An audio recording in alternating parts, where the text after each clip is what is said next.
మాత్రం బాబా దర్శనం కోసం ప్రార్థించిపోయింది. అప్పుడు బాబా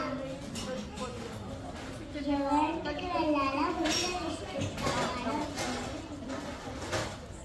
అది మధ్యలో లేచి వేరే దారిలో వెళ్తున్నాడు. ఆ పేద కుటుంబం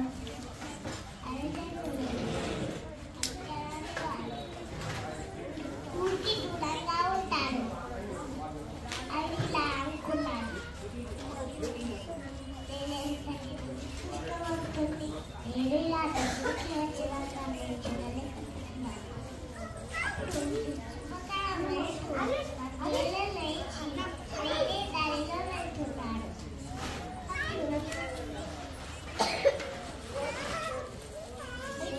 అర్థం కాలేదు బాబా ఎక్కడున్నాడు. వాచిగా వెళ్తూ వెళ్తూ బాబా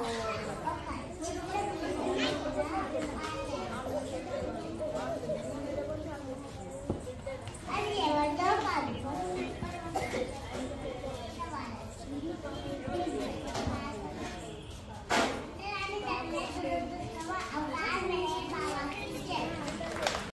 బాబా దర్శనానికి వచ్చాడు.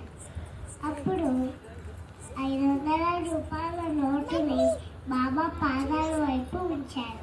అప్పుడు ఆ 500 రూపాయల నోటును బాబా స్వీకరించలేదు.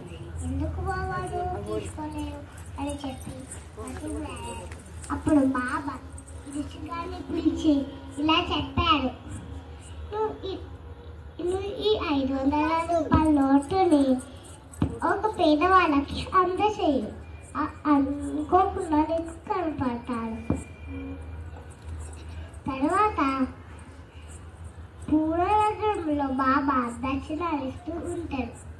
అప్పుడు ఈ రుచిగాడు షాపులో చెరుకు రసం తాగుతూ ఉంటాడు. అప్పుడు కొంతమంది వ్యక్తులు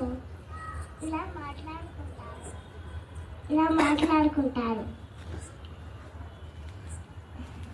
పేదవాళ్ళు, డబ్బు ఉన్నవాళ్ళు పేదవాళ్ళగా అవ్వడం కూడా భగవంతుని లీలనే కదా అని మాట్లాడుకుంటారు.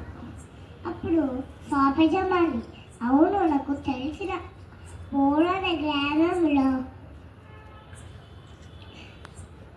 ఒక వ్యక్తి ఉండేది, డబ్బు ఉండేది, మంచి ఉద్యోగం ఉండేది, మంచిగా ఉంది.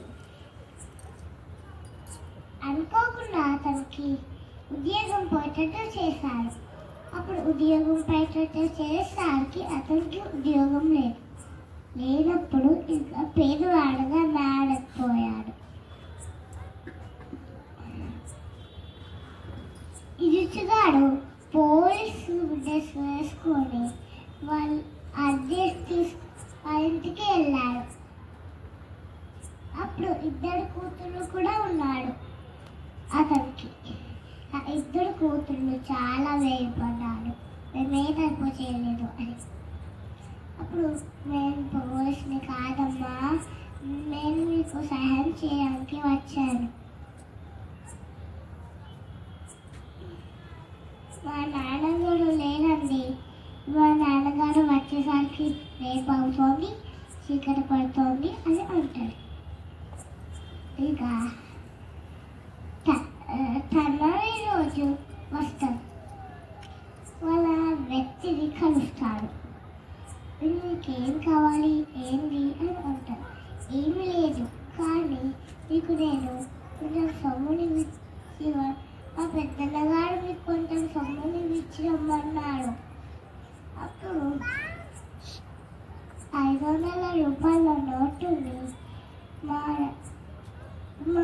తీసి ఇస్తాడు. అప్పుడు